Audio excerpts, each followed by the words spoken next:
What's up guys, how you doing? Welcome to another video. So the GoPro Hero 9 Black is out and boy, it looks good. So with that in mind, surely the Osmo Action 2 cannot be far away, and in today's video we're going to look at what will that Osmo Action 2 have to do, what features will it have to have in order for us to feel like it competes with that GoPro Hero 9 Black. Because I've done my video all about how the Osmo Action, I feel, competes with the Hero 8, but that Hero 9 is another whole steps forward. Does the current Osmo Action compete with the GoPro Hero 9? Probably not right now is the honest answer. So what is that Osmo Action 2 gonna have to do in order to be a Hero 9 killer? Let's have a look. Okay, so whilst I do not have a GoPro Hero 9 right here in my hands yet, unfortunately, I went to the place where I always go to brush up on my GoPro Hero 9 knowledge. Went over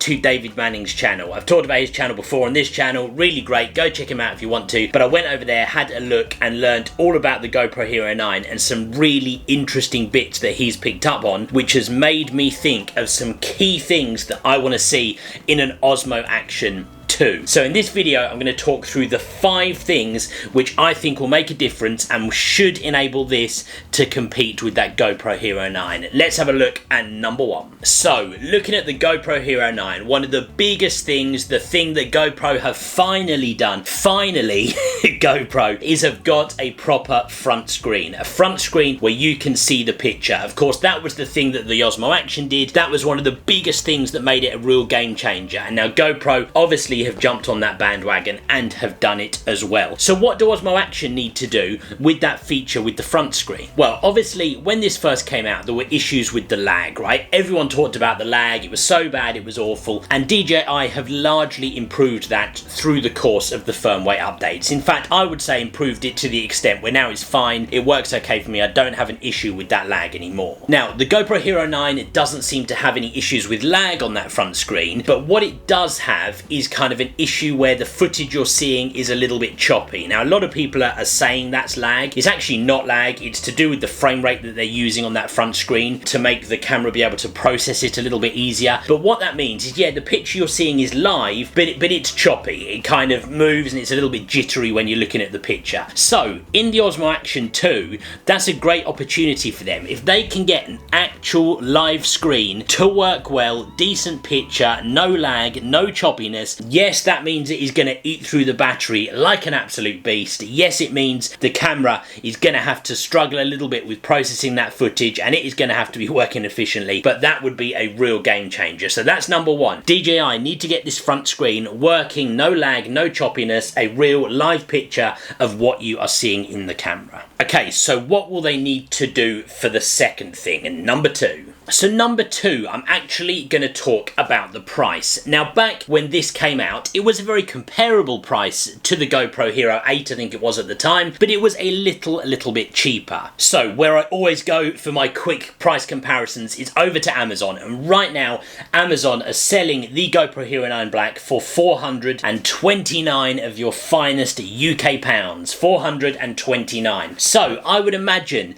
that the Osmo Action 2 is probably going to be in that same kind of price range, definitely if it features some of these things that we're talking about today. But I reckon if they can get that price, if they could get that under £400, if they could get that to come in at $399, I think that would be a real game change. Sounds silly, but we're creatures of simple things when it comes to price, right? If they could get that price to start with a 3 instead of a 4, I think that would be a big difference. So, moving rapidly on to number 3. What is the third thing? Now, this is an interesting one, right? If you check out David Manning's video, he talked about the kind of almost lens fitting that the Hero 9 has. Now, big change for the Hero 9. I talked about the Hero 8 and how annoying it was that that lens cover just didn't come off. Well, the Hero 9 has gone a whole new level. Not only does it come off, when you look at that fitment underneath, it is it's like an actual lens fitting. It's not just a clip that a cover goes onto. Now, that you have to assume means that they are planning ahead for almost other lenses to be added to that camera, like maybe extra wide angles, maybe all kinds of different things, some kind of sort of more fisheye effect perhaps, who knows, Are we even looking at like a zoom lens type thing? Who knows? But there's a real opportunity there, and DJI need to get onto that bandwagon too. Now, right now, the Osmo Action has just like a thread underneath around their lens. That's just where the cover fits on. But I reckon if they can make that some kind of actual like lens mount with the option for future interchangeable lenses to go onto the camera, then that could be a huge thing and really become a good selling point of the Osmo Action 2. Okay, number 4. Number 4 is all to do with sound. You guys might remember the controversy that came out with the Osmo Action Mark 1 and the fact that the microphone adapter for the external mic took ages. It took ages, and even when it did come, it wasn't like a DJI own brand thing. It was this third-party adapter by Synovo, and that seemed to be really badly received. So for me, the big opportunity here for DJI is to get the microphone adapter and the sound quality nailed on first time. Now, initial tests I've seen, including David's video, is that the in-camera audio from the Hero 9 really is no different from the Hero 8. It seems to be, indistinguishable difference. So that's an opportunity, right? Yeah, fine, the in-camera audio probably isn't going to be much better from an Osmo Action 2 to the Hero 9, but if they can come out with a decent external mic adapter straight away, a DJI own brand one, because yeah, fine, the third-party one might be just as good, but an own brand kind of gives confidence, right? It gives confidence to the buyers in that product. If they can get that so it comes out really soon afterwards, or even at the same time as the camera itself, that will be a massive point. Okay, and moving on to number 5, and that is all to do with the image stabilization. Now, of course, when the Osmo Action came out, it was a real game changer with that stabilization. That Rocksteady was so good, really well, and absolutely competed with the Hero 8, possibly even beat it when it comes to image stabilization. Now, the GoPro Hero 9 has a thing called, I think it's called automatic horizon leveling,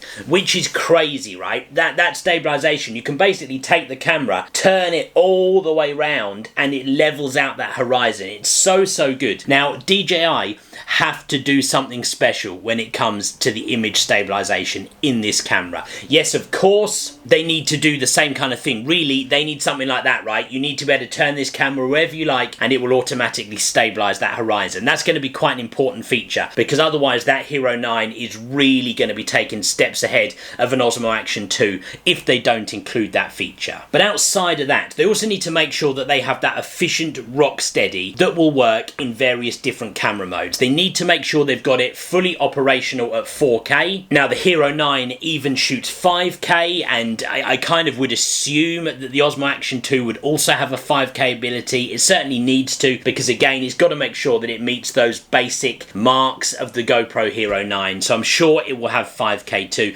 If it doesn't, that'll be a big difference, but they need to get their stabilization modes to work in those higher resolution modes. Now, of course, with the Osmo Action 1, the Rocksteady works in 4K, but you can only do up to 60 frames per second. If they can get that so it's operational at 120 frames per second, because even when you have the camera, the Osmo Action 1 in 1080p, you can shoot 120 frames per second, but not with the Rocksteady activated. So those are all the kind of things, image stabilization, that they need to get right in the Osmo Action 2 to make it compete, make it an absolute game changer. If they do all of those things, combined with a few other bits that I didn't mention, I didn't want to talk about every possible option in this video, but if they get those things right and a few of the other key bits, I genuinely believe an Osmo Action 2 will be able to compete with a GoPro Hero 9. Now, I think we should probably round off by saying, how far away are we from an Osmo Action 2? Is it even coming? And I think the answer is, yeah, probably it is. There's a few things that point towards it, right? Number one is the release of the GoPro Hero 9. If DJI are intending on releasing an Osmo Action 2, then now would be the time to do it. This camera has been out for the best part of 2 years, I think now. It would be silly for them to leave it too much longer when the GoPro Hero 9 is out, because otherwise a lot of their customers, currently Osmo Action 1 users, will look to move towards that Hero 9. The other thing that strongly suggests it is the price of the Osmo Action is reducing everywhere. You can get this right now over on Amazon for £244. Now the prices are being discounted at the moment, they're coming down, you can get it cheaper than that actually elsewhere if you look, and that suggests to me that that could be in line with DJI starting to clear some of that stock through because that Osmo Action 2 is on the way. The last thing that suggests it, you'd think perhaps the least reliable thing, but very often it is quite reliable, is that there is a lot of talk right now out there on the forums, Twitter, social media, suggesting and rumours that it is on its way and that it's on its way soon. Now whilst those things are just rumours, when that starts to bubble, you start to get the information coming through, there's normally something in it, there's no smoke without fire, and you rarely get a lot of talk without something happening soon afterwards. So hopefully it's on its way, hopefully it includes all of those features. That's about it for today guys, I hope you enjoyed the video. If you did, take 1 second for me, hit that like button, it helps me out loads and loads on my video, helps me on my channel, really appreciate it. Thank you for taking the 2 seconds to hit that button. Whilst you're down there, you could just tiny little bit over to the right hand side, hit that subscribe button as well. Why not stick around, subscribe, loads of other videos to come on my channel, and as soon as that Osmo Action 2 is announced, released and so on, all the information will be right here on this channel, so make sure you subscribe to follow along. In the meantime guys, thank you very much for watching, and I'm going to see you on the next video.